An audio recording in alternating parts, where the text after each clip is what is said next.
ഒരു വ്യക്തിയിൽ തിന്മ പ്രവർത്തിക്കുമ്പോൾ ഉണ്ടാകുന്ന ചില അടയാളങ്ങൾ, എല്ലാ അടയാളങ്ങളല്ല, ചില അടയാളങ്ങൾ മർക്കോസിന്റെ സുവിശേഷത്തിൽ വളരെ കൃത്യമായിട്ട് സുവിശേഷത്തിൽ രേഖപ്പെടുത്തിയിട്ടുണ്ട്. മർക്കോസ് 5-ാം അധ്യായം. അതിന്റെ തലക്കെട്ട് ഇതാണ്: പിശാച് ബാധിതനെ സുഖപ്പെടുത്തുന്നു. ആരെ സുഖപ്പെടുത്തുന്നു? കേട്ടില്ല. നിങ്ങളെ സുഖപ്പെടുത്താൻ പോവാ കർത്താവ്. വചനം പറയുന്നു, അല്ലെങ്കിൽ തലക്കെട്ട് എഴുതി, പിശാച് ബാധിതനെ സുഖപ്പെടുത്തുന്നു എന്ന് പറഞ്ഞാൽ ഒരു പിശാച് ബാധിച്ച ഒരുവനെ സുഖപ്പെടുത്തുന്ന സംഭവമാണ് നമ്മൾ വായിക്കാൻ പോകുന്നത്. മാനസിക രോഗിയല്ല സുഖപ്പെടുത്തുന്നത്, ശാരീരികമായ രോഗം ഉണ്ടായിരുന്ന ഒരാളെ അല്ല സുഖപ്പെടുത്തുന്നത്, മറിച്ച് പിശാച് ബാധിച്ച ഒരുവനെയാണ് ഇവിടെ ഈ സംഭവത്തിൽ കർത്താവ് സുഖപ്പെടുത്തുന്നത്. ഹല്ലേലൂയ. കാരണം ഇത് രണ്ടും കൂടി തെറ്റിദ്ധരിക്കപ്പെടാം. ഇത് പലയിടത്തും ഈ ഒരു തെറ്റിദ്ധാരണയുണ്ട്, മാനസിക രോഗമാണോ പൈശാചിക ശക്തിയാണോ എന്ന് മനസ്സിലാക്കാൻ പറ്റാത്ത രീതിയിൽ പിശാച് എല്ലാവരും വഞ്ചിക്കുന്നുണ്ട്. ഒരു വിഷയത്തെ നമ്മൾ ഡീൽ ചെയ്യുമ്പോൾ ഏറ്റവും പ്രധാനപ്പെട്ടത് അത് മാനസിക രോഗമാണോ അതോ പൈശാചിക സ്വാധീനം കൊണ്ടാണോ എന്ന് തിരിച്ചറിയുന്നിടത്താണ് ആ വിഷയത്തിന്റെ മേൽ ഒരു വിടുതൽ ആവശ്യമുണ്ടെന്ന് നമുക്ക് മനസ്സിലാക്കാൻ പറ്റും. പൈശാചിക ശക്തിയുടെ സ്വാധീനമാണെങ്കിൽ മാനുഷികമായ ഒരായുധങ്ങൾ കൊണ്ടും ആ തിന്മയെ പുറത്താക്കാൻ പറ്റില്ല. ഹല്ലേലൂയ. സർവ്വത്ത് പറഞ്ഞേ ഹല്ലേലൂയ. അത് MBBS പഠിച്ച ഡോക്ടർ ആകട്ടെ, സൈക്കാട്രി പഠിച്ച ഡോക്ടർ ആകട്ടെ, ആരുമാകട്ടെ, ഈ ലോകത്തിൽ ഏറ്റവും ബുദ്ധിമാൻ എന്ന് കരുതുന്നവന് പോലും ഒരു ആത്മീയ പ്രശ്നമാണെങ്കിൽ, തിന്മയുടെ സ്വാധീനമാണെങ്കിൽ പുറത്താക്കാൻ പറ്റില്ല. അതിന് ആത്മീയ ആയുധങ്ങൾ തന്നെ പ്രയോജനപ്പെടുത്തേണ്ടതുണ്ട്. ലോകത്തിന്റെ ഒരായുധങ്ങൾ കൊണ്ടും പൈശാചിക ശക്തിയുടെ സ്വാധീനത്തെ പുറത്താക്കാൻ പറ്റില്ല. അന്ധകാര ശക്തിയുടെ പ്രവർത്തനങ്ങളെ പുറത്താക്കാൻ പറ്റില്ല. ഒരു വിടുതൽ ആവശ്യം, ഒരു കുടുംബത്തിന്റെ മേൽ ഒരു വിടുതൽ ആവശ്യമുണ്ടെങ്കിൽ, ഒരു വ്യക്തിയുടെ മേൽ വിടുതൽ ആവശ്യമുണ്ടെങ്കിൽ ആ കുടുംബത്തിന്റെ മേലും വ്യക്തിയുടെ മേലും വിടുതലാണ് സംഭവിക്കേണ്ടത്. അവിടെ നമ്മൾ ബുദ്ധി കൊണ്ട് ചിന്തിച്ച് ആ പ്രശ്നത്തെ പരിഹരിക്കാൻ ഓടി നടന്നാൽ ഒരിക്കലും ആ പ്രശ്നം പരിഹരിക്കപ്പെടില്ല. ചില കുടുംബങ്ങളൊക്കെ നമ്മളുണ്ട്, വിട്ടുമാറാത്ത സാമ്പത്തിക തകർച്ചകൾ, വിട്ടുമാറാത്ത ഒരു തകർച്ചയും അടുത്ത തകർച്ച, ഇങ്ങനെ അടിക്കടി സാമ്പത്തിക തകർച്ചകളിലൂടെ കടന്നു പോകുന്ന കുടുംബങ്ങൾ. ഉത്തരം കിട്ടുന്നില്ല. എന്താ പ്രശ്നം? വിട്ടുമാറാത്ത ചില കലഹങ്ങൾ കുടുംബങ്ങളിൽ, വിട്ടുമാറാത്ത ചില കലഹത്തിന്റെ അവസ്ഥകൾ, തിന്മയുടെ സ്വാധീനമുണ്ട്. ഒരു വിടുതൽ കിട്ടേണ്ട അവസ്ഥയാണ്. എപ്പോഴും ഭിന്നത, എപ്പോഴും അസ്വസ്ഥത, എപ്പോഴും അസമാധാനം, ഇങ്ങനെ അലയടിച്ചു കൊണ്ടിരിക്കുന്ന കുടുംബങ്ങളുണ്ടെങ്കിൽ ആ കുടുംബത്തിൽ തിന്മ പ്രവർത്തിക്കുന്നുണ്ടെന്ന്. ഹല്ലേലൂയ. സർവ്വത് പറഞ്ഞേ ഹല്ലേലൂയ, ഹല്ലേലൂയ, ഹല്ലേലൂയ. വിട്ടുമാറാത്ത രോഗങ്ങള്, അനർത്ഥങ്ങള്, വിട്ടുമാറാത്ത രോഗപീഠകള്, അനർത്ഥങ്ങളൊക്കെ നമ്മുടെ കുടുംബങ്ങളിൽ ഉണ്ടെങ്കിൽ നമ്മൾ ശ്രദ്ധിക്കണം. ഒരു വിടുതൽ കിട്ടേണ്ട വിഷയങ്ങൾ അതിന്റെ പിന്നിലുണ്ടെങ്കിൽ നമ്മൾ ആ മേഖലയിൽ വിടുതൽ എടുക്കണം. വളരെ പ്രധാനപ്പെട്ടതാണ്. ചില അപകട മരണങ്ങൾ, ആവർത്തിച്ച് വരുന്ന അപകട മരണങ്ങൾ, ദുർമരണങ്ങൾ, കുടുംബത്തിൽ 2 അതിലധികമോ മാനസിക വൈകല്യങ്ങൾ ഫോളോ ചെയ്യുന്ന, ഇതിന്റെ ഒക്കെ പിന്നിൽ എവിടെയെങ്കിലും ഒരു ആത്മീയ കാരണമുണ്ടോ എന്ന് ആദ്യം അന്വേഷിക്കണം. അതാദ്യം അന്വേഷിക്കണം. അപ്പൊ നമുക്ക് മനസ്സിലാക്കാൻ പറ്റും, എവിടെയെങ്കിലും ഒരു ആത്മീയ കാരണങ്ങൾ അതിന്റെ പിന്നിലുണ്ടെങ്കിൽ, ഒരു വിടുതൽ കിട്ടേണ്ട ഒരു വിഷയം ഇന്നോ ഇന്നലകളിലോ കുടുംബത്തിൽ സംഭവിച്ചിട്ടുണ്ടെങ്കിൽ ആ വിഷയത്തിന്റെ മേൽ വിടുതൽ കിട്ടാത്തിടത്തോളം കാലം ഈ അനർത്ഥങ്ങൾ സ്വഭാവനത്തിൽ നിന്നും വിട്ടകലുകയില്ല. അതാണ് പ്രശ്നം കിടക്കുന്നത്. നമ്മുടെ കുടുംബങ്ങളിലും ജീവിതത്തിലെ കണ്ടുപിടിക്കുന്ന അടയാളങ്ങളാണ്, അതല്ല കാരണങ്ങള്. കാരണങ്ങൾ ഒരിക്കലും അടയാളങ്ങളായിട്ട് തെറ്റിദ്ധരിക്കരുത്. സർവ്വത് പറഞ്ഞ ഹല്ലേലൂയ, ഹല്ലേലൂയ. അപ്പോ നമ്മള് ഒരു ഉദാഹരണം പറഞ്ഞു കഴിഞ്ഞാല്, ഞങ്ങള് കുറച്ച് നാളുകൾക്ക് മുമ്പ് ഞാനും അന്വേഷിച്ചനൊക്കെ ഇങ്ങനെ ശുശ്രൂഷ ചെയ്തുകൊണ്ടിരിക്കുന്ന സമയത്ത് ഞങ്ങൾക്ക് 2 പേർക്കും സമാനമായ ചില അസ്വസ്ഥതകൾ, അതായത് ജോയിന്റിനൊക്കെ ഭയങ്കരമായ വേദനകൾ, മുട്ടിന്റെ ജോയിന്റ്, എല്ലാ ജോയിന്റുകളും നല്ല വിങ്ങി വേദന, സൂചി കുത്തുന്നത് പോലെ. അപ്പൊ ആ നാളുകളൊക്കെ ഒത്തിരി ശുശ്രൂഷ ഉണ്ടായിരുന്നു. അപ്പോൾ ശുശ്രൂഷ കൊണ്ടായിരിക്കും എന്നൊക്കെ വിചാരിച്ച്, നിൽക്കുന്നത് കൊണ്ടായിരിക്കും എന്ന് വിചാരിച്ച് നമ്മൾ എന്ത് ചെയ്യും, കുറേ ഭാമൊക്കെ അങ്ങോട്ട് എടുത്ത് പുരട്ടും, പൊള്ളുന്ന ഭാമൊക്കെ അങ്ങോട്ട് പുരട്ടിയിട്ട് ക്ലാസ് കഴിഞ്ഞൊരു 10 മിനിറ്റ് ഗ്യാപ്പിട്ടേ പോയി നീണ്ടു നിവർന്ന് കുറച്ചു നേരം കിടക്കും, എഴുന്നേറ്റ് വരും, വീണ്ടും ശുശ്രൂഷ ചെയ്യും, വീണ്ടും അതുപോലൊക്കെ തന്നെ, വേദനയ്ക്കൊന്നും ഒരു കുറവില്ല. അങ്ങനെ നിൽക്കുമ്പോഴാണ് കാരിസ് ഭവനിൽ പ്രായം ഒരു അച്ഛനുണ്ട്. അപ്പം അച്ഛൻ ഒരു 3-4-5 മാസം കൂടുമ്പോൾ അച്ഛൻ്റെ ഷുഗർ ഇടയ്ക്ക് ചെക്ക് ചെയ്യും. അങ്ങനെ ചെക്ക് ചെയ്യാനായിട്ട് അയലൊക്കത്തുള്ള ഒരു പെങ്കൊച്ചിനോട് പറഞ്ഞടി, നാളെ രാവിലെ 6-6:30 ആകുമ്പോഴേക്ക് വന്നു കഴിയുമ്പോൾ നീ ഏതായാലും, അവൾ ബ്ലഡ് ബാങ്കിലാണ്, അവിടെയാണ് വർക്ക് ചെയ്യുന്നത്, അപ്പോൾ ലബോറട്ടറിയിലാണ്, എൻ്റെ ബ്ലഡ് എടുത്തുകൊണ്ട് നീ പൊക്കോ, പിന്നെ എളുപ്പമാണല്ലോ. അപ്പോൾ അവൾ പറഞ്ഞ അച്ഛൻ നാളെ രാവിലെ വരാം, അച്ഛൻ്റെ ബ്ലഡ് എടുത്തുകൊണ്ട് പോകും. അപ്പോൾ അച്ഛനെ അങ്ങോട്ട് വരാൻ നിൽക്കണ്ട, റിസൾട്ട് ഞാൻ വാട്സപ്പ് ചെയ്തേക്കാന്ന് പറഞ്ഞു. അങ്ങനെ ഈ പെങ്കൊച്ച് അവിടെ വന്നു കഴിഞ്ഞപ്പോൾ അന്നത്തെ രാവിലത്തെ വിശുദ്ധ കുർബാന ടൈം ടേബിളിൽ കുറച്ച് മാറ്റം ഉണ്ടായി. കാരിസ്മരിൽ കുർബാന ചെല്ലേണ്ടതിന് പകരം പുറത്തൊരു ഇടവകയിൽ ഒരു കുർബാന ഉണ്ട്. അപ്പോൾ അച്ഛൻ അങ്ങോട്ട് പോയി. ഇവളൊരു 6:30 ആയി കഴിഞ്ഞപ്പോഴേക്കും അവിടെ. അപ്പം ഞാൻ നിത്യാരാധനയിൽ പോകാൻ ഇറങ്ങി വന്ന സമയത്ത് ഇവളവിടെ കിടന്ന് കറങ്ങുന്നത്. നീ എന്നടി രാവിലെ നേരം വെളുക്കുന്നതിന് മുമ്പ് ഇവിടെ കിടന്ന് കറങ്ങുന്നത്? അത് ജോസച്ചൻ്റെ ബ്ലഡ് എടുക്കാൻ വന്നാന്ന് പറഞ്ഞു. അതിന് ജോസിന് വിടില്ലല്ലോ. അച്ഛൻ എൻ്റെ അടുത്ത് പറഞ്ഞു 6:30 6:45 7 മണിക്ക് ഇടയ്ക്ക് വന്നാൽ മതി എടുക്കാന്ന്. അവരച്ഛൻ പുറത്ത് കുർബാന എല്ലാം പോയി. അയ്യോ, അച്ഛൻ എൻ്റെ അടുത്ത് പറഞ്ഞിട്ടാണല്ലോ ഞാൻ വന്നേന്ന് പറഞ്ഞു. ഞാൻ പറഞ്ഞു, നീ ഏതായാലും വന്നതല്ലേ, എൻ്റെ ശരീരത്തിൽ ആവശ്യത്തിൽ കൂടുതൽ ബ്ലഡ് ഉണ്ട്, കുറേ നാളെ ബ്ലഡ് എടുത്തിട്ട് നീ എൻ്റെ കുറച്ച് ബ്ലഡ് എടുത്തുകൊണ്ട് പോകും, എനിക്ക് ഇങ്ങനെ കുറച്ച് പ്രശ്നങ്ങളൊക്കെ ഉണ്ട്, എന്നിട്ട് നീ പോയിട്ട് അത്യാവശ്യം കാര്യങ്ങളൊക്കെ ടെസ്റ്റ് ചെയ്തിട്ട് എനിക്ക് വാട്സപ്പ് ചെയ്യാൻ പറഞ്ഞു.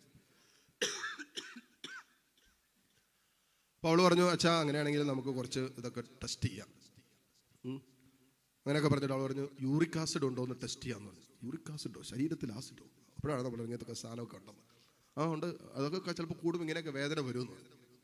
ഞാൻ പറഞ്ഞത്, നീ ഏതായാലും നിനക്ക് അറിയാവുന്ന ഈ വേദന വരാൻ സാധ്യതയുള്ള എല്ലാ ചെക്കപ്പും നടത്തി, ആവശ്യത്തിനും ബ്ലഡ് ഊറ്റിക്കോളാൻ പറഞ്ഞു. അപ്പോൾ അവൾ കുറച്ച് ബ്ലഡൊക്കെ എടുത്തുകൊണ്ട് പോയി. ഒരു 12-12:30 കഴിഞ്ഞപ്പോഴേക്കും അവൾ അതിൻ്റെ റിസൾട്ട് വായിച്ചേക്കുന്നു. താഴെ 15 മിനിറ്റ് ഇരുന്ന് വായിക്കാൻ പറ്റുന്ന കുറേ സാധനങ്ങൾ എഴുതിയിട്ടുണ്ട്.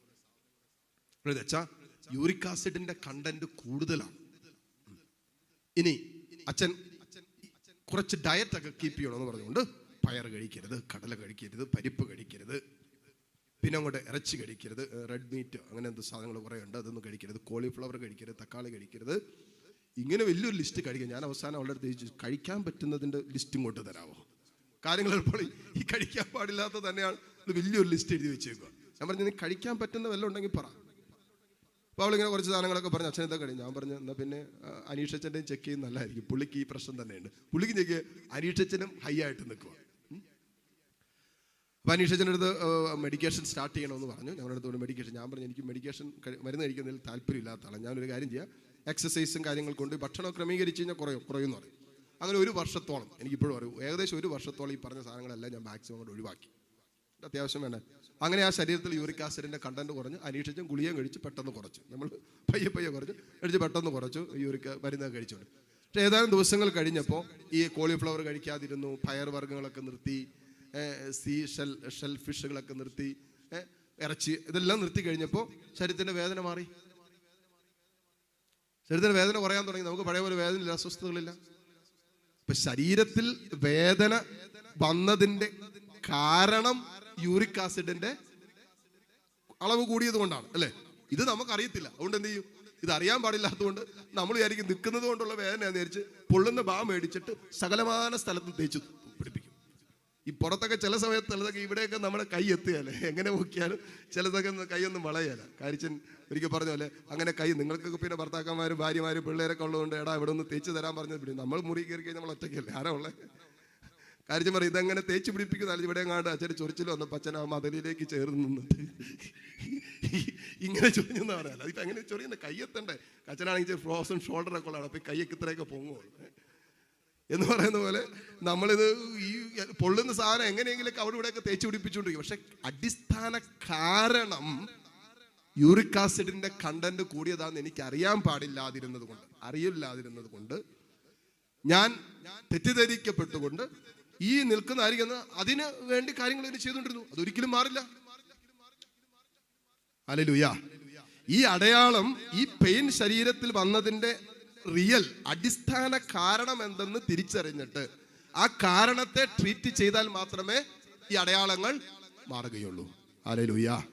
എന്ന് പറയുന്നത് പോലെ തന്നെ നമ്മുടെ കുടുംബത്തിൽ നിൽക്കുന്ന ഈ അസ്വസ്ഥതകള്, അതിന്റെ റൂട്ട് കാരണം, അടിസ്ഥാന കാരണങ്ങളെ തിരിച്ചറിഞ്ഞ് അതിനെ ട്രീറ്റ് ചെയ്യാത്ത പക്ഷം കുടുംബത്തിൽ നിന്നും സാമ്പത്തിക തകർച്ചകൾ മാറില്ല.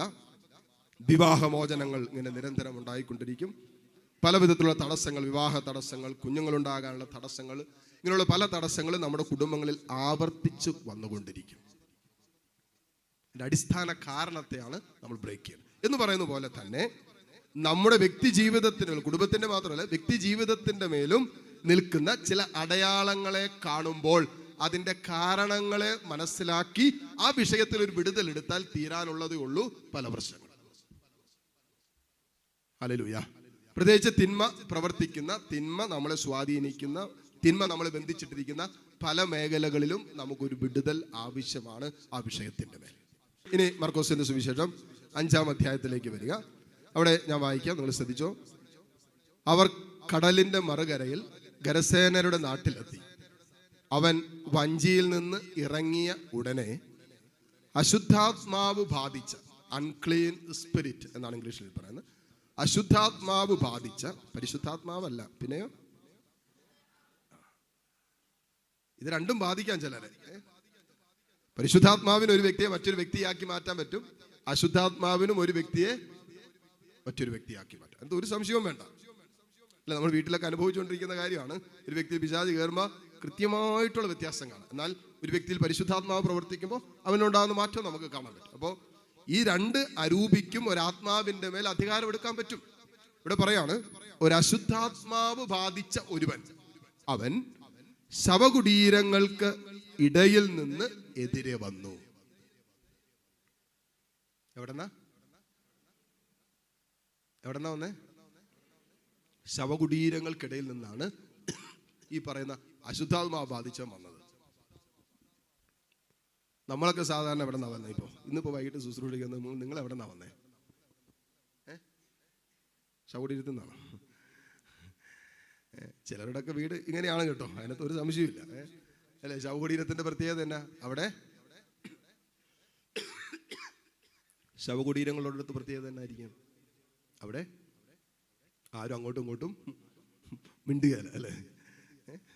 ഒരു മിണ്ടാട്ടുമില്ല. അപ്പൻ്റെ വഴി, അമ്മയുടെ വഴി, മക്കള് മണ്ടയ്ക്ക, മറ്റേ വേറെ ആരോ ഒക്കെ ആയിട്ട് മിണ്ടും. വീട്ടുകാരോടൊന്നും മിണ്ടാട്ടുമില്ല.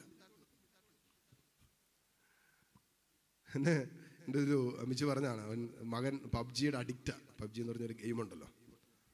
അപ്പോൾ ഇവൻ വീട്ടിൽ അപ്പനുണ്ട്, അമ്മയുണ്ട്, പെങ്ങളുണ്ട്. ഇവരോട് സംസാരിച്ച് ഒരു മാസത്തിലധികമായി. ഇവന് പിന്നെ യാസാം അപ്പുറങ്ങാണ്ടും, അതായത് ഹിന്ദി സ്പീക്കിംഗ് ആയിട്ടുള്ള ഒരു പെങ്കൊച്ച്, തൃശ്ശൂർ അങ്ങാണ്ടുള്ള ഒരു പയ്യൻ, കർണാടകയിലെങ്ങാണ്ടുള്ള ഒരു പെങ്കൊച്ച്, ഇവർ 4 പേരും കൂടിയാണ് പബ്ജിയിൽ എന്തൊരു റൂമിൽ കയറിയിരുന്ന് ഗെയിം കളിക്കുന്നത്. എനിക്ക് എൻ്റെ കൃത്യ ഡീറ്റെയിൽ ഒന്നും അറിയത്തില്ല. അമ്മ പറഞ്ഞു, ഒരു റൂമുണ്ട്, വൈകിട്ട് 8 മണിയാകുമ്പോൾ റൂമിൽ കയറും. അതായത് ഈ വീഡിയോ ഗെയിമിൻ്റെ റൂമാണ്. ഇവർ 4 പേരും കൂടി അങ്ങോട്ട് കയറും, എതിര് വേറെ 4 പേര്. എന്നിട്ട് പിന്നെ അവിടെ ഭയങ്കര സംസാരവും കളിയും ചിരി, കൊല്ലടാ അടിക്കടാ കുത്തടാ എന്നൊക്കെ പറഞ്ഞു. ഹിന്ദിയിലാണ് പറയുന്നതെന്ന് പറഞ്ഞു. മലയാളത്തിൽ പോലും അല്ല, പുള്ളി ഹിന്ദിയിലൊക്കെ പറഞ്ഞുകൊണ്ടിരിക്കുന്നത്. ഹിന്ദി, ഇംഗ്ലീഷ്, മലയാളം ഇതെല്ലാം മിക്സ് ചെയ്താ വരുന്നത്. ഭയങ്കര സംസാരം. അത് ചിലപ്പോൾ രാത്രി 2 മണി 3 മണി വരെയൊക്കെ ഭയങ്കര സംസാരം. അതിന് പുള്ളി പരിപാടിയൊക്കെ കഴിഞ്ഞ് കിടന്നുറങ്ങും. വീട്ടിൽ ആരോടും മിണ്ടാട്ടില്ല. ചില കുടുംബങ്ങളൊക്കെ എങ്ങനെയാണ്, അല്ലേ? ശവകുടീരങ്ങൾ പോലെയായി നമ്മുടെ പല കുടുംബങ്ങളും. അങ്ങോട്ടും ഈ കുടുംബങ്ങളിൽ സംസാരം കുറയുമ്പോൾ ബന്ധത്തിന്റെ ആഴം കുറയും. ഹല്ലേലൂയ. നിങ്ങളൊന്ന് ആലോചിച്ചാൽ, നമ്മൾ ഒരു ബന്ധം വർദ്ധിപ്പിക്കുന്ന എങ്ങനെയാണ്? ഒരു ബന്ധം ആഴമായി തീരുന്ന എങ്ങനെ? ആ വ്യക്തിയെ കണ്ടുമുട്ടി, എവിടെ വെച്ച് കണ്ടുമുട്ടി? പോകുന്ന വഴിക്ക് നമ്മൾ ഇപ്പോൾ ട്രെയിനിൽ വെച്ച് ഈ ഒരു 3 മാസം മുമ്പ് കണ്ടാണ് രമേശ് മകളുടെ കാര്യം പറയാൻ വന്നാണ്. അവള് നഴ്സിംഗ് ബാംഗ്ലൂർ പഠിക്കുകയാണ്. അവധിക്ക് വന്ന് തിരിച്ചു പോകുന്ന വഴിക്ക് ട്രെയിനിൽ വെച്ച് ഓപ്പോസിറ്റ് ഇരുന്ന ഒരു പയ്യൻ വർത്തമാനം പറഞ്ഞങ്ങൾ പോകും. ഇവിടെ നിന്ന് അവള് ബാംഗ്ലൂർ എത്തിയുള്ളൂ. ബാംഗ്ലൂർ എത്തിയപ്പോഴേക്കും ഈ പയ്യനായിട്ട് ഭയങ്കരമായിട്ട് ക്ലോസ് റിലേഷൻഷിപ്പ് പോലെ. അത് ഭയങ്കര ബന്ധമായി. ഇവിടെ അതിനിടയിൽ നമ്പറൊക്കെ ചോദിച്ചു. അവർ പിന്നെ ഈ രാവും പകലും ഒക്കെ മെസ്സേജ് അയച്ചുകൊണ്ടിരിക്കുക. ഇവൾ ആ ഡീറ്റെയിൽ കളക്ട് ചെയ്ത് വീട്ടുകാരോട് പറഞ്ഞു, എനിക്ക് ആ പയ്യനെ കെട്ടണമെന്നൊക്കെ പറഞ്ഞുകൊണ്ടാണ്. അപ്പോൾ പറഞ്ഞു പഠിത്തത്തെ കംപ്ലീറ്റ് അഫക്റ്റ് ചെയ്തു, അതുകൊണ്ടാണ് ഇവർ മാതാപിതാക്കൾ ഈ പെങ്കുച്ചിനെ കൊണ്ടുവരുന്നത്. വെറുതെ ഒരു ട്രെയിനിലൂടെ യാത്ര ചെയ്തുള്ള അത്രേ ഉള്ളൂ. ഒരു ട്രെയിൻ യാത്രയുടെ സമയത്ത് ഫോൺ നമ്പർ മേടിച്ചു. പിന്നെ നിരന്തരമായിട്ട് രാവും പകലും 5-10 മണിക്കൂറൊക്കെ സംസാരിച്ച് ഇപ്പോൾ ഭയങ്കരമായ ബന്ധമായി. ഒരു ബന്ധം വർദ്ധിക്കുന്നതിന് അവിടെ നിരന്തരമായൊരു സംഭാഷണം നടക്കുന്നുണ്ട്, ഒരു കോൺവെർസേഷൻ. അവിടെയാണ് ബന്ധം വർദ്ധിക്കുന്നത്. ഇപ്പൊ കുടുംബത്തില് അപ്പനും അമ്മയും മാതാപിതാക്കളും മക്കൾ പരസ്പരവും ഒരു സംസാരമില്ലാത്ത ഒരു അന്തരീക്ഷമാണെങ്കിൽ ആ കുടുംബത്തിൽ ബന്ധങ്ങൾ വളരില്ല. ഹല്ലേലൂയ. ഒന്നും സംസാരിക്കുന്നു, എല്ലാവരും അത് പൊട്ടന്മാരെ പോലെ വീട്ടിൽ ആരും അങ്ങോട്ടും ഇങ്ങോട്ടും. അപ്പം വന്ന് കയറുമ്പോഴേ ഇങ്ങനെ നോക്കും. അപ്പം അമ്മ അവിടെ നിന്ന് ബക്കറ്റിൽ ചൂടുവെള്ളം കൊണ്ട് അവിടെ വയ്ക്കും. ചൂടുവെള്ളം വെച്ചോന്ന് പോലും ചോദിക്കും. ഇങ്ങനെ നോക്കുമ്പോഴേ അമ്മയ്ക്ക് അറിയാം ചൂടുവെള്ളം വയ്ക്കാം. പിന്നെ ഇങ്ങനെ നോക്കുമ്പോൾ ഭക്ഷണം കൊണ്ടുവന്ന് മേശപ്പുറത്ത് വയ്ക്കും. പുള്ളി അത് തിന്നിട്ട് പുള്ളി പോയി കിടന്നുറങ്ങും. ഇത്രയൊക്കെ ഉള്ളൂ. നമുക്ക് എന്തുകൊണ്ടാണ് ദൈവത്തോട് ഒരു ബന്ധമില്ലാത്തതെന്ന് ചോദിച്ചാൽ, ദൈവത്തോട് സംസാരിക്കാൻ നമുക്ക് സമയമില്ലാതെ പോയതുകൊണ്ടാണ്. ഹല്ലേലൂയ. നമുക്കിന്ന് ദൈവത്തോട് ഇതുപോലൊരു ആഴമായ സ്നേഹബന്ധത്തിലേക്ക് നമുക്കിന്നും പ്രവേശിക്കാൻ പറ്റാതെ പോയതിന്റെ ഒരു കാരണം ദൈവത്തോട് സംസാരിക്കാൻ സമയമില്ലാതെ പോയതുകൊണ്ടാണ്. എല്ലാ ദിവസവും കുറച്ചു നേരമെങ്കിലും ദൈവത്തോട് സംസാരിച്ചിരുന്നെങ്കിൽ ഇതിനകം നമുക്ക് ദൈവത്തോട് ആഴമായ ഒരു സ്നേഹബന്ധം പുനഃസ്ഥാപിക്കാമായിരുന്നു, സ്വന്തമാക്കാമായിരുന്നു.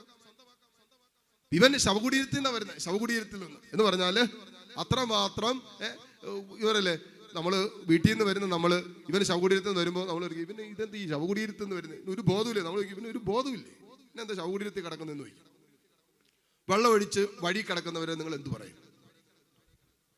ചിലരൊക്കെ അങ്ങനെയാണല്ലോ, ഷാപ്പിലിരുന്ന് അടിക്കും, ജോലി കഴിഞ്ഞ് ഷാപ്പിലിരുന്ന് അടിക്കും, ഷാപ്പിൽ നിന്ന് ഒരു 10 അടി വെക്കുമ്പോൾ ചിലപ്പോൾ അവിടെ താഴെക്കിടക്കും. പിന്നെ വീട്ടിലെത്തിക്കണമെങ്കിൽ നാട്ടുകാർ വരണം, അല്ലെങ്കിൽ വീട്ടുകാരാരെങ്കിലും വരണം. കഴിഞ്ഞ ദിവസം ഒരു മകൻ എൻ്റെ അടുത്ത് പറഞ്ഞു, അച്ഛാ എനിക്കിന്ന് 25 വയസ്സായി, 25 വയസ്സ് കഴിഞ്ഞു. ഇന്ന് വരെ അപ്പൻ വെള്ളം ഒഴിച്ച് വഴി കടന്നിട്ട് അമ്മയുടെ നിർബന്ധപ്രകാരം ഞാൻ ഓട്ടോ എടുത്ത് അപ്പനെ പല സമയത്തും പല വഴിയുടെ പലയിടങ്ങളിൽ നിന്നും ഞാൻ വീട്ടിൽ കൊണ്ടുവന്നിട്ടുണ്ട്. പലപ്പോഴും ഉടുതുണി പോലും ഇല്ലാതെ അപ്പനെ ഞാൻ കൊണ്ടുവന്നിട്ടുണ്ട്. പക്ഷെ എനിക്ക് 25 വയസ്സായി. നാട്ടുകാരുടെ മുമ്പിൽ എനിക്കൊരു അഭിമാനമുണ്ട്, എൻ്റെ വിവാഹപ്രായമായിക്കൊണ്ടിരിക്കുക. ഇപ്പോഴും അപ്പനാവസ്ഥ തന്നെ.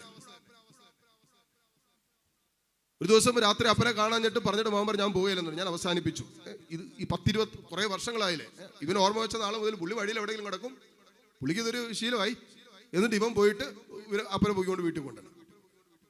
ഒരു രാത്രി അവൻ പറഞ്ഞു ഞാൻ ഇനി, അമ്മ രാത്രിയായിട്ട് കാണുന്ന അമ്മ പറഞ്ഞാടാ നീ പോയി അന്വേഷിക്കടാ. അവൻ പറഞ്ഞു ഞാൻ ഇനി ഇല്ല, ഞാൻ പോവുകയല്ല, ഞാൻ നിർത്തി. ഇത്രയും നാളും സഹിക്കുന്നതിനൊക്കെ ഒരു പരിധിയില്ലേ എന്ന് പറഞ്ഞു. അവൻ പറഞ്ഞു ഞാൻ ഇനി പോവുകയല്ല, വഴി കിടക്കുക.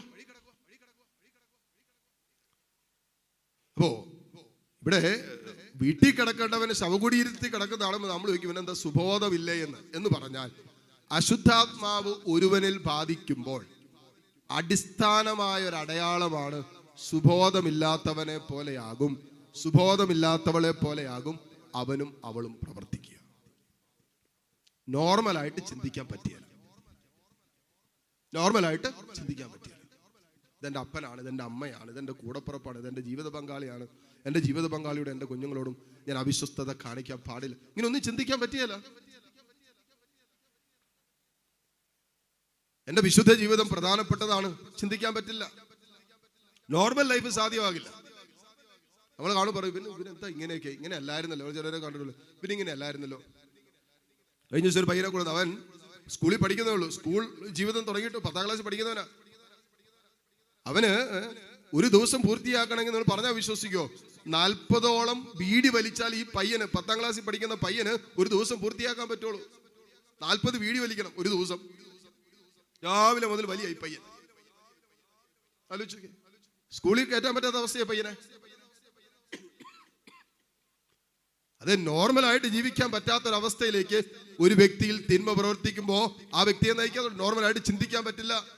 ഇത് തിന്മയാണ്, ഇത് തിന്മയുടെ വഴിയാണ്, ഇതെന്റെ വിശുദ്ധ ജീവിതത്തെ തകർക്കും, ഇതെന്റെ കുടുംബത്തെ തകർക്കും, ഇതെന്റെ ദാമ്പത്യത്തെ തകർക്കും, ഇതെന്റെ ദൈവത്തോടുള്ള ബന്ധം തകർക്കും എന്നുപോലും മനസ്സിലാക്കാൻ പറ്റാത്ത രീതിയിൽ പിശാച് ഒരുവന്റെ മനസ്സിനെ അന്ധമാക്കി കളയും, സുബോധത്തെ കട്ടി. അതുകൊണ്ടാണ് ഇവന്റെ മേലുണ്ടായിരുന്ന ഈ ദുരാത്മാവിനെ പുറത്താക്കി കഴിഞ്ഞ് ഈ വിശുദ്ധ ഗ്രന്ഥത്തിന് ഈ ഭാഗത്തിന് അവസാനം എഴുതി വെച്ചിരിക്കുന്നത്, ലഗിയോൺ എന്ന ദുരാത്മാവിനെ പുറത്താക്കി കഴിഞ്ഞപ്പോ ഇവൻ സുബോധമുള്ളവനായി വസ്ത്രം ധരിച്ചിരിക്കുന്ന കണ്ടിട്ട് ഇവനെ കണ്ടവർ പേടിച്ചു.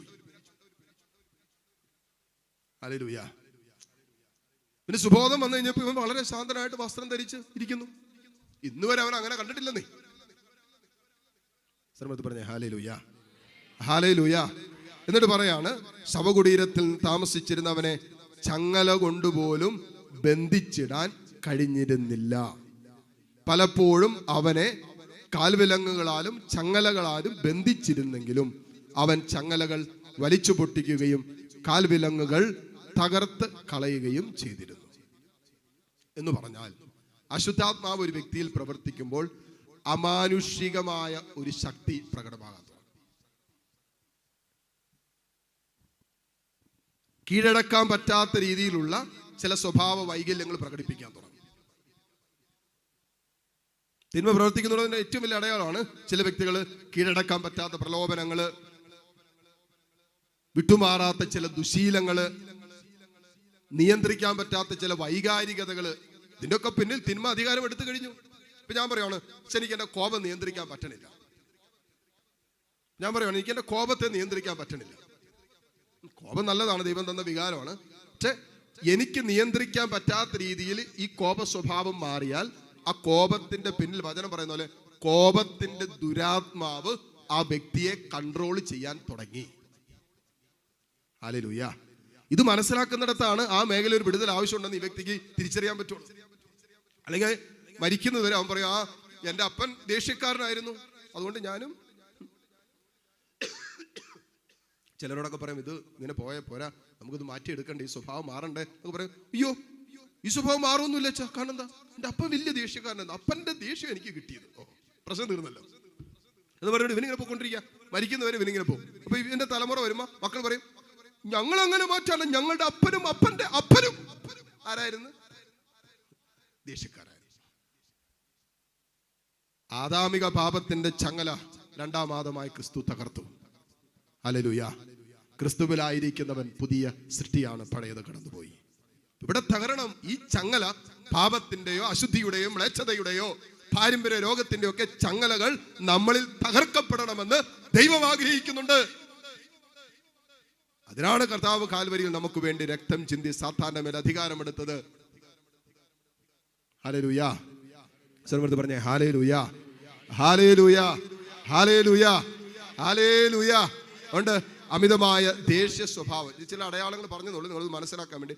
അമിതമായ ദേഷ്യം ആരിലെങ്കിലും ഉണ്ടെങ്കിൽ ആ വ്യക്തിയുടെ മേൽ ഈ കോപത്തിന്റെ ദുരാത്മാവ് അധികാരമെടുത്തു. ഇനി അമിതമായ ഭയം ആരെങ്കിലും വേട്ടയാടുന്നുണ്ട്. അമിതമായ ഭയം, നോർമൽ ഭയമല്ല, നോർമൽ ആയിട്ടുള്ള കാര്യം. അത് എനിക്ക് എന്റെ ഭയത്തെ കൺട്രോൾ ചെയ്യാൻ പറ്റുന്നു. ഭയം വന്നു കഴിഞ്ഞാൽ പിന്നെ എനിക്ക് എന്നാ ചെയ്യണം, വല്ലാത്ത ഭയം. ഈ കാലഘട്ടത്തിൽ കൊറോണ കഴിഞ്ഞപ്പോൾ ഏറ്റവും കൂടുതൽ അസ്വസ്ഥപ്പെടുത്തുന്ന ഭയമാണ് മരണഭയം. പ്രത്യേകിച്ച് ഒത്തിരി യുവജനങ്ങളെ പോലും, എത്രയോ യുവജനങ്ങളെയാണ് കൊണ്ടുവന്നത്. 10-25 വയസ്സുള്ള യൗവനങ്ങള് ഒരു മരണഭയത്തിലാണ്. പേടിയാ, മരിക്കുന്നുള്ള പേടി, രോഗം വരും എന്നുള്ള പേടി, മരണഭയം, പരീക്ഷ ഭയം, പിന്നെ സകലതിനെ പേടി. ചില പട്ടിയെ പേടി, പാറ്റയെ പേടി, പല്ലിയെ പേടി, പൂച്ചയെ പേടി. എന്തിനൊക്കെ പേടി എന്ന് വെച്ചാൽ ഭൂമിയിലുള്ള സകല ഇടജന്തുക്കളെ പേടിയുള്ളവരുണ്ട്. ഇനി ഭയപ്പെടേണ്ടവരെ ഭയപ്പെടൂല, ദൈവത്തെ ഒട്ട് ഭയവും ഇല്ലതാണ്. പ്രശ്നം. ബാക്കി എല്ലാത്തിനെയും പേടിയാണ്. അകാരണമായ ഭയം, ഭയത്തിന്റെ ദുരാത്മാവ് ആ വ്യക്തിയെ കൺട്രോൾ ചെയ്യാൻ തുടങ്ങി എന്നതിന്റെ തെളിവാണ്. ഹല്ലേലൂയ. അടുത്തത് അഹങ്കാരത്തിന്റെ ദുരാത്മാവ് ചില വ്യക്തികളെ കൺട്രോൾ ചെയ്യാൻ പറ്റും. അഹങ്കാരത്തിന്റെ, അതായത് ഞാനെന്ന ഭാവം ദൈവത്തെ മാറ്റി നിർത്തുന്ന അവസ്ഥയാണ് അഹങ്കാരം എന്ന് പറയുന്നത്. ദൈവം ഇല്ല അവന്, അവൻ തന്നെയാണ് അവന്റെ ദൈവം. പറയും, ഇപ്പൊ അഹങ്കാരത്തിന്റെ ധ്വനി വരും, പറയും എനിക്കറിയാം, എന്നെ ആരും നിയന്ത്രിക്കേണ്ട, എന്നെ ആരും പഠിപ്പിക്കേണ്ട, ഞാൻ ചെയ്യുന്നതാണ് ശരി, പറയുന്ന അങ്ങോട്ട് അനുസരിച്ചാൽ മതി, ആരോട് മറതിരിച്ച് പറയേണ്ട വരണ്ട. ഇങ്ങനെയുള്ള സംസാരങ്ങൾ വരുന്നുണ്ടെങ്കിൽ അതിനർത്ഥം ആ വ്യക്തിയിൽ അഹങ്കാരത്തിന്റെ ദുരാത്മാവ് പ്രവർത്തിക്കുന്നുണ്ട്,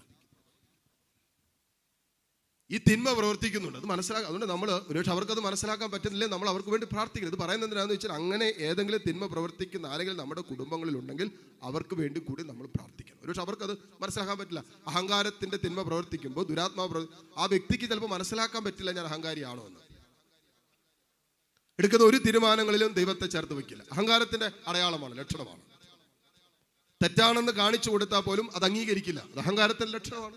തെറ്റാണെന്ന് അറിയാം, എന്നാലും തിരുത്താൻ തയ്യാറാകാത്തത് അഹങ്കാരത്തിന്റെ ലക്ഷണമാണ്. പാപമാണെന്ന് അറിയാം, എന്നിട്ടും പാപത്തിൽ തുടരുന്ന അഹങ്കാരത്തിന്റെ ലക്ഷണമാണ്. ഹല്ലേലൂയ. ഈ ലക്ഷണങ്ങളൊക്കെ നമ്മളിലോ നമ്മുടെ കുടുംബത്തിലൊക്കെ ഉണ്ടെങ്കിൽ അവർക്ക് വേണ്ടി പ്രാർത്ഥിക്കണം. കാരണം ഈ തിന്മ സ്വാധീനം ചെലുത്തിയാൽ വചനം പറയുന്ന പോലെ കള്ളം വരുന്നത് കൊല്ലാനും മോഷ്ടിക്കാനും നശിപ്പിക്കാനാണ്, നശിപ്പിച്ചു കളയും. പിന്നൊന്നാണ് അലസതയുടെ അരൂപി. പലരെയും വേട്ടണം. അലസതയുടെ ദുരാത്മാവ് എന്നാ പറഞ്ഞത്. അലസതയുടെ ദുരാത്മാവ്. എനിക്ക് തോന്നി കൊറോണ ഈ ദുരാത്മാവിനെ നമ്മൾ പറയില്ലേ അങ്ങോട്ട് നല്ല തീ പോലെയാക്കി. ഇപ്പൊ സകലമായ ജീവിതങ്ങളിൽ ഈ അലസതയുടെ ദുരാത്മാവ് കയറിക്കൊണ്ടിരിക്കുക.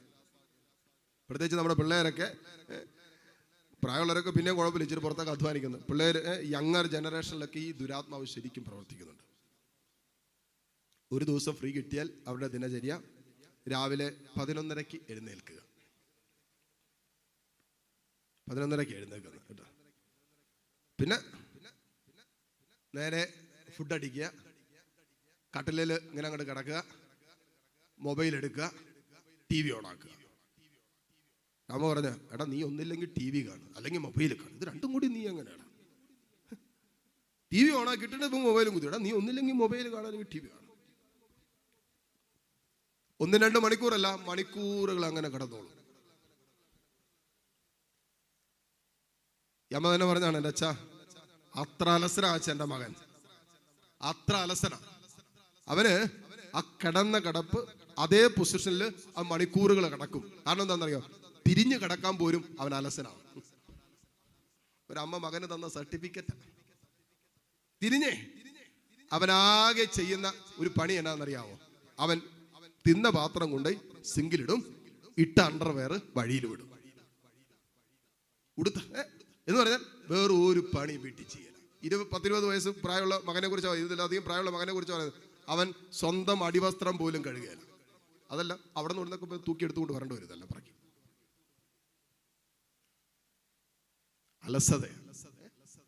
അലസതയുടെ ദുരാത്മാവ് പ്രവർത്തിക്കുമ്പോൾ വേറൊരു പ്രശ്നം കൂടെ. നമ്മുടെ ആത്മാവിന് ഉപകാരമല്ലാത്ത വിഷയങ്ങളിലേക്ക് പോലും ഈ തിന്മ നമ്മളെ കൊണ്ടെത്തിക്കും.